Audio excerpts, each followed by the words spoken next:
Hey guys, welcome back to FIFA 22 Arsenal Career Mode, and today we'll be covering 3 games for March and also 1 extra game in April. And as you guys can see in April, it's pretty much congested based on how tight the schedules are, and of course in April there will be no international break anymore, or at least in that period.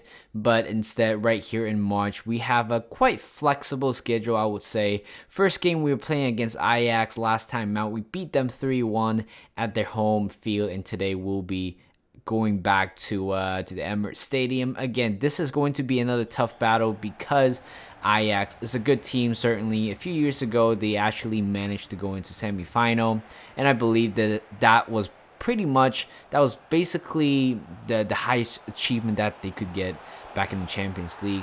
But right here, 4 minutes in, we have already scored the first goal. Alexander Isak, a quick counter attack, and of course, when I have a counter attack, you know that putting Alexander Isak up front, you guarantee that you're gonna get some goals. And right there, we just did that. 1 goal right there, and here comes Bukayo Saka.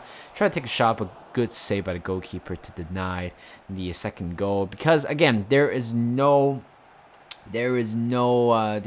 away goal, which I found it very exciting. I find it very frustrating because, of course, if you guys have been watching Champions League football for the past decades, and you know that away goals was the only sole reasons that keeps certain teams alive. And of course, a lot of teams certainly do need to rely on away goals in order to advance to the next stage, but apparently not this year, which kind of fusses me a little bit, because it felt like having away goal advantage is going to be a very exciting one, especially in the Champions League, of course, and at the same time giving a lot of teams just a slightly bit of hope in the end. And here comes Ajax, take a shot right there, but then good save by Neto, and we are already 3-0 up. And of course, Odegaard scores, and also Rabiot scores an open play right there.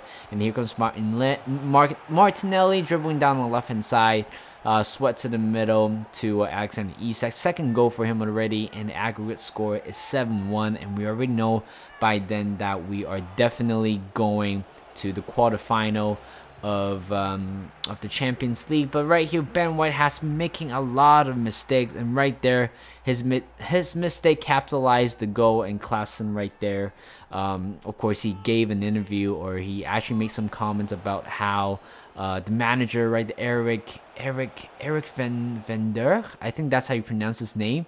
Of course, speculation that the Ajax manager is about to sign for Manchester United.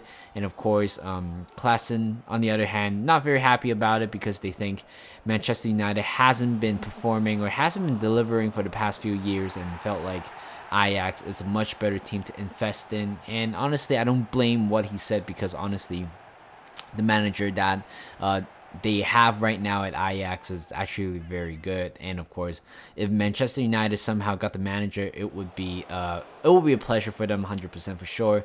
But right there, Ajax scored 2 goals in a row, and right now the score is 5-2. But aggregate score, we're still up ahead. We already know that we're going through this round. So right now we're just trying to kill the game off, showing no mercy. And Coutinho right there came on for Odegaard and scores a very important goal in the end for him.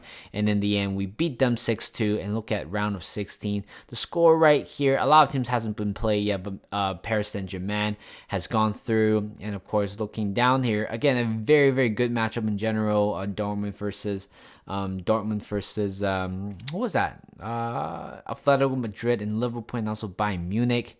So again, a very interesting one. And talking about Liverpool, we will be actually traveling back to Anfield once again to play in the FA Cup round 5, I believe, which is equivalent to round of 16, or a quarterfinal. Actually, round 6 is quarterfinal, I'm pretty sure.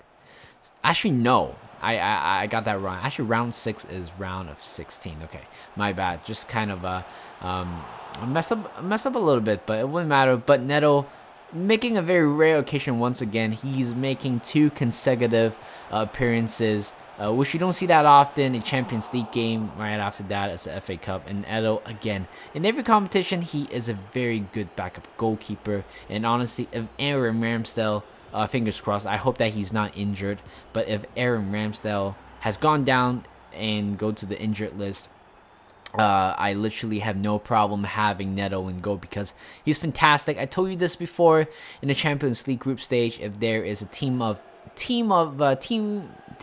group stage, he would definitely be up there. And right here, playing against Anfield and Ronaldo Sanchez, you need him. He just can't stop scoring at this point, and he already scored 2 goals already. And there is always a reason why I replaced Rabiot. Of course, last season Rabiot came in from PSG and scored 10 goals for us in the league. But right now, it seems like Ronaldo Sanchez is getting a grips of it. And of course, right now, at the same time, Rabiot, it's having a little bit of cold spell, a prolonged cold spell. But honestly, it wouldn't matter because, again, we have another quality player on the bench early on the season. And right now, he will be replacing Rabiot until, you know what, it's a good, healthy competition in that area.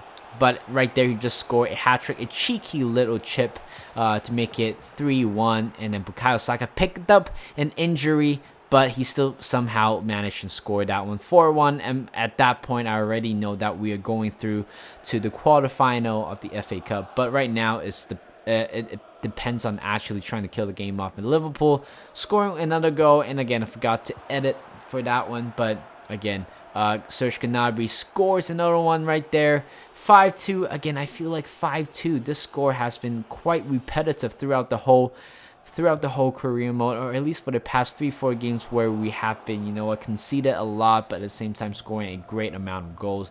In the end, we beat Liverpool 5-2, but it turns out it is a very unfortunate news because Bukayo Saka picked up an injury, a broken toe injury, which means he will be out for 3 months. And based on what I'm seeing right now today, or in this game, we're in March 19th, which means he is going to be out for the rest of the season, and Serge Gnabry has to step up for Bukayo Saka. And Serge Gnabry, I thought he would be that type of player. He will be replacing replacing Bukayo Saka for sure. But as I said it before, he's just not performing, to be honest, and I don't really like that as well. And then at the same time, I have Brandon Johnson on the bench. And Brandon Johnson, again, has made his mark for the club a few times. But certainly he is not at that level when you have Bukayo Saka and Serge Gnabry. Both of the ratings is 85 plus. And you already know that Brandon Johnson will have... he still needs time to actually kind of get into the groove of the team. But right there, 2-0 against Aston Villa so far, and Ronaldo Sanchez with another goal, scoring, I believe, his 4th goal in 2 games. And right there, Serge Gnabry could have scored another one for himself, but it turns out a low-driven shot again. It didn't quite work out for me, a low-driven shot. But I think in career mode or in real life, a lot of people take advantage of low-driven shot instead of like a chest-high shot.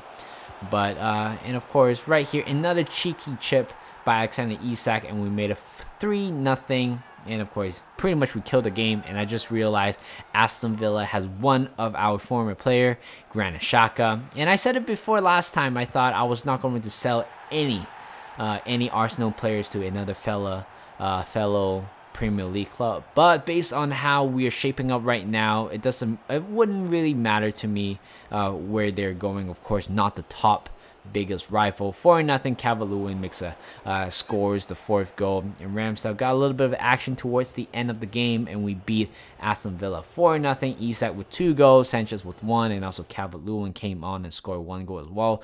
Tomiyasu, we got a swap deal for him, but of course, not a big fan of the swap deal, unless, honestly, every time I feel like swap deal doesn't work for me is because there's always certain players that I really do want, but of course, it's just like it was never a choice where I have the time to actually go over it and think about whether I should add him into the deal. Of course, at this point, not the case unless it's the player that, you know what, if they give me who else, like Lewandowski, I might take it, but who knows at this point? Or Alonso Davis, to be honest. But okay, it won't matter. You know what? Last game of today's episode, we are playing against Watford, and of course a very tough venue to actually play. And right here, 28th minute. There's the first shot for Watford, but again, this game has been quite quiet so far because we haven't been actually performing well in this game, so it's actually quite boring in some sense in the first 30 minutes.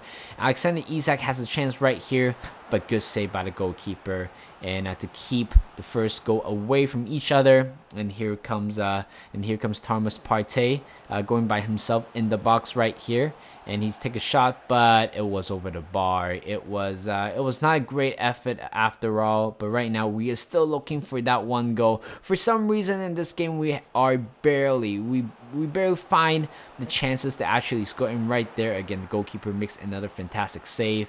You know what, I try my best trying to aim the top right or bottom right corner as long as the goalkeeper couldn't touch it, but somehow the goalkeeper has a way to actually make the save. And right there again, goalkeeper makes another save, making us very struggling, especially at this point of the game, or this point of the season where we have to win every game. We're trying to win the title early, and here comes a counter attack. 75 minutes in, I thought Martinelli was offside, but he was onside, cross in the middle to Odegaard, and of course I have to use his left foot to finesse that one off. And of course the goalkeeper was out of his position, and it was a great chance for me to actually play a little bit of footwork in front of goalkeeper and make sure he kind of lost balance a little bit, and that's exactly what he did.